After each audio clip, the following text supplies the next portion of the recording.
I can still hear their laughter echoing from that Thanksgiving dinner 3 years ago. The way my sister Madison's perfectly manicured hand covered her mouth in mock horror. How my father nearly choked on his wine. The disappointed shake of my mother's head. A food truck? Madison had sneered, her voice dripping with disdain. Oh, Sarah. How quaint. I sat at the elegant dining table, surrounded by the trappings of what my family considered success. Crystal glasses, fine china, pretentious conversation about stock portfolios and country club memberships. My culinary degree from Le Cordon Bleu sat gathering dust while I worked as a sous chef at a prestigious restaurant, fulfilling my family's expectations of a proper career. But I had just announced my plan to leave it all behind and start a food truck. Darling, my mother set down her fork with surgical precision. We didn't spend a fortune on your education for you to end up serving tacos from a truck. It's not tacos, I tried to explain. It's a fusion concept, combining Korean street food with... Street food? My father interrupted, his face reddening. The Prescotts don't do street food. We're restaurateurs, not carnival vendors. He wasn't wrong about our family's history. The Prescotts had owned high-end restaurants for 3 generations. My grandfather had built a small empire of fine dining establishments.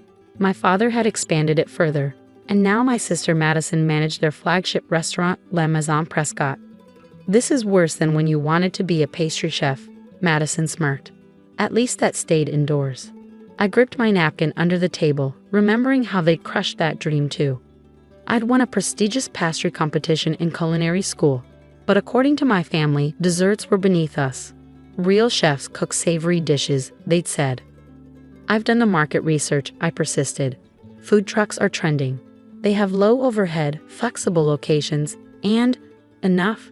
My father slammed his hand on the table, making the crystal glasses rattle. If you want to throw away your career on this rolling embarrassment, don't expect any help from us. I'm not asking for help, I said quietly. I'm using my own savings. Madison laughed again, the sound like breaking glass. Your savings? From your measly sous chef salary? How much could that be? Enough for a hot dog cart maybe. I had actually saved $45,000 over the past 3 years, living in a tiny studio apartment and taking extra shifts while my sister enjoyed her luxury condo. But I didn't tell them that. They wouldn't understand sacrifice unless it came with a designer label. Well, my mother sighed dramatically. When this little adventure fails, and it will fail, darling, you can always come back to a proper restaurant, assuming you haven't completely ruined your reputation. The rest of dinner passed in a blur of subtle jabs and condescending advice.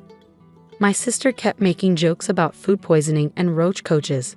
My father launched into another lecture about maintaining the family's status. My mother just kept shaking her head, as if I'd announced plans to join the circus. Only my grandmother, sitting quietly at the end of the table, seemed different. She caught my eye and gave me a small wink. Later, as I was leaving, she pressed a small envelope into my hand. Your grandfather didn't start with fine dining, she whispered. His first restaurant was a humble diner, but that story got rewritten once success came. Remember that, dear. Inside the envelope was a check for $10,000 and a handwritten recipe, her secret Korean barbecue sauce, the one she'd learned from her mother, but had never been allowed to serve in the Prescott restaurants because it wasn't sophisticated enough. 2 weeks later, I quit my job at the prestigious restaurant where I'd worked for 3 years. My executive chef, a man who'd won multiple Michelin stars, pulled me aside after I gave my notice. You're making a mistake, Sarah, he said kindly. You have real talent. In a few years, you could be running your own kitchen in a place like this. I looked around at the immaculate professional kitchen, the armies of stressed-out cooks, the complicated dishes that cost more than some people's daily wage. Thank you, chef, I said, but I want to cook food that makes people happy, not just impressed. He nodded slowly. Then at least let me give you some advice. In this business, it's not just about the food. It's about heart. If you believe in what you're cooking, others will too. Those words would come back to me many times over the next few months as I poured everything I had into making my dream a reality. I found a used food truck that had seen better days but had good bones. Every night after leaving my new part-time catering job, I worked on renovating it. I learned how to fix plumbing, replace electrical systems, and install kitchen equipment by watching YouTube videos. My hands, once soft from handling delicate garnishes, grew calloused. My designer chef coats were replaced by work clothes stained with grease and paint. Madison drove by one day while I was outside the truck, covered in rust and paint splatter as I worked on repairs. She slowed down just long enough to take a photo, which later appeared on her Instagram with the caption, "Some people just don't know their worth. #embarrassing, #poor life." I didn't respond. I was too busy perfecting my recipes, a fusion of my grandmother's Korean heritage and my classical French training. Korean BBQ tacos with pickled daikon, kimchi-loaded French fries with gochujang aioli, bulgogi cheese steaks that would make both Seoul and Philadelphia proud. The night before my grand opening, my father called. "It's not too late," he said without preamble. "Madison needs a new sous chef at La Maison. The position is yours if you give up this foolishness." I looked around my tiny kitchen where containers of marinated meat and homemade sauces filled every surface. The next morning, I would park my truck, now gleaming white with Soul Food Revolution painted in bold red letters, at its first location. "Thanks, Dad," I said, "but I believe in my food." He sighed heavily. "Then remember this moment, Sarah. Remember that we tried to help you before you ruined everything." I did remember that moment. I remembered it 3 months later when my truck had lines around the block. I remembered it 6 months later when food bloggers started writing rave reviews. I remembered it 9 months later when I had enough money to buy a second truck. But most importantly, I remembered it exactly 1 year later when I got an interesting piece of news about La Maison Prescott. The news came through the restaurant grapevine. La Maison Prescott was struggling. Their once packed dining room was half empty most nights. Review sites were filled with complaints about outdated menus and overpriced dishes. My sister's innovative changes, like charging extra for bread and cutting portion sizes, weren't going over well. Meanwhile, Soul Food Revolution had exploded beyond my wildest dreams. What started as one humble food truck had grown into a fleet of 5, each with its own loyal following. Food critics raved about our Korean-French fusion dishes. Local news stations featured us in their Hidden Gems segments. But the real game changer came when a famous food YouTuber stopped by our truck parked outside a tech company's campus. "This bulgogi cheesesteak," he declared to his millions of followers, "might be the best sandwich I've ever eaten in my life." The video went viral. Suddenly, we had lines 3 hours long. People flew in from other states just to try our food. I had to hire staff, set up online ordering systems, and eventually start looking for a permanent location. That's when the calls started. First was Madison, her voice suspiciously sweet. "Sarah, darling, I've been meaning to catch up. Your little truck seems to be doing surprisingly well." I balanced my phone while prepping marinades for the next day. "We're managing. How's the Maison?" "Oh, you know how fine dining can be. These trendy casual places are just a phase. People will return to proper restaurants eventually." She paused. "Actually, I was thinking, perhaps we could do a collaboration? Your Korean dishes as a special menu item at La Maison. The Prescott name could really elevate your brand." I almost laughed. After years of looking down on my street food, now she wanted to use it to save her struggling restaurant? "I don't think our brands would align," I said using her own words from years ago. "Wouldn't want to damage the Prescott reputation." Next came my father. He didn't bother with pleasantries. "This has gone on long enough," he declared. "It's time to bring your operation under the family umbrella. We'll buy you out, incorporate your recipes into our restaurants. Make this legitimate." "My business is already legitimate," I replied. "We made $2.8 million in revenue last year." Silence on the line. "Then that's impossible. They're food trucks." "Food trucks with a 75% profit margin, Dad. How's La Maison doing?" He hung up. My mother tried next, showing up at my flagship truck during prep time one morning. She looked comically out of place in her designer suit and heels, grimacing at the sight of customers eating while standing up. "Darling," she said, air kissing near my cheek, "we need to discuss the family legacy." I continued chopping vegetables. "I'm listening." "Your father and I have been talking. Perhaps we were hasty in dismissing your concept. With some refinement, proper seating, tablecloths, a more sophisticated menu." "You mean like La Maison?" I smiled. "How's the refined concept working out?" She flushed. "This isn't about La Maison. This is about family. Surely you don't want to see your sister fail. I set down my knife. Like you all wanted to see me fail. That's different. We were trying to protect you. No, I said quietly. You were trying to control me. There's a difference. She left in tears, but I didn't feel guilty. I was too busy overseeing construction at our first brick-and-mortar location, a modern space that would serve as both restaurant and commissary kitchen for the food trucks. The grand opening was a massive success. Lines wrapped around the block. Local news crews came to cover the story. Food critics praised our innovative approach to casual dining.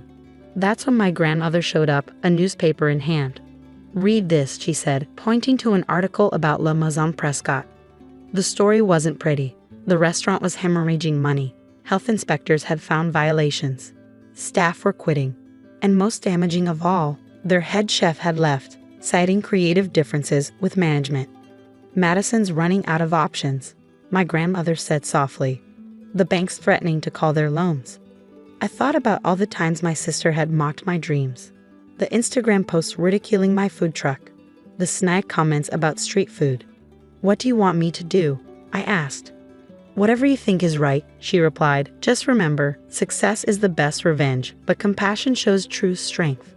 The next day, I received an official letter from the Prescott Restaurant Group requesting a meeting to discuss mutual business opportunities.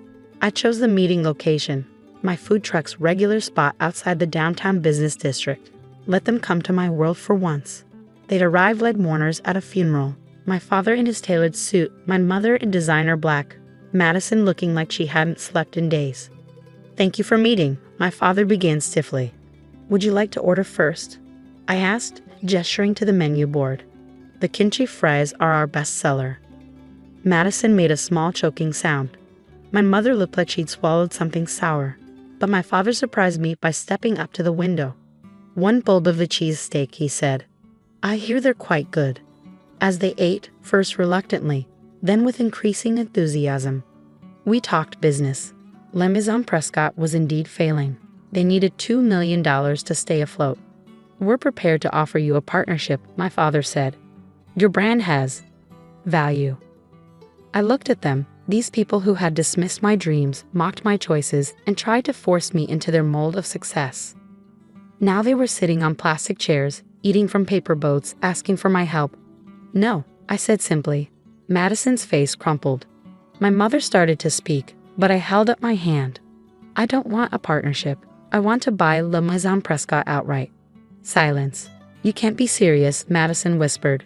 "Soul Food Revolution is now valued at $50 million, I said. "We're opening 3 more locations next year. I can offer you $3 million for La Maison, enough to cover your debts and give you a fresh start." "You destroy the family restaurant," my mother gasped. "No," I smiled. "I'm going to save it, by turning it into something new." 3 months later, La Maison Prescott reopened as Soul Maison, a high-end Korean-French fusion restaurant that combined the best of both worlds.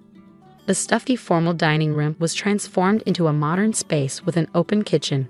The menu featured elevated versions of our food truck favorites alongside new innovations. Critics called it revolutionary. Reservations were booked months in advance. The restaurant that my family had run into the ground was now the hottest dining spot in the city. Madison found success running a small cafe in another city.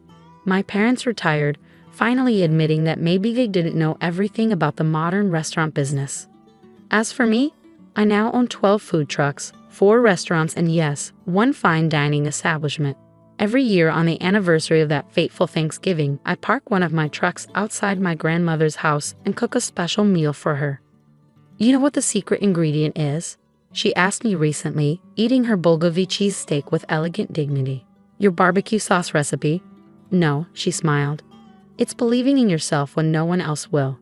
Last week, a young chef came to me for advice about leaving her prestigious restaurant job to start a pizza truck. "Everyone says I'm crazy," she said, "that I'm throwing away my career." I took her to my original food truck, now retired and kept as a reminder behind my flagship restaurant. "Let me tell you a story," I said, "about a Thanksgiving dinner where everyone laughed at a dream." She left with a business plan and hope in her eyes. I watched her go, remembering another young chef who dared to believe in herself. Yesterday, I received an invitation to speak at my old culinary school's graduation ceremony. They want me to talk about innovation in the restaurant industry. Instead, I plan to talk about courage, the courage to follow your dreams even when everyone tells you they're worthless. My sister sent me a text recently. "You were right. I was wrong. Thank you for not giving up." I didn't respond.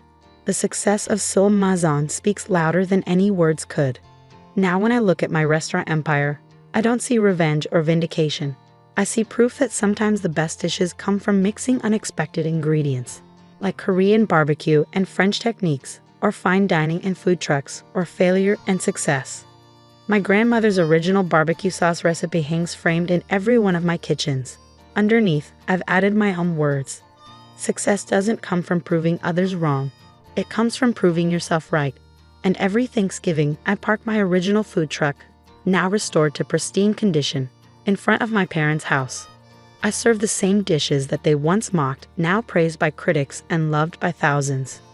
My mother still occasionally suggests adding tablecloths to the trucks.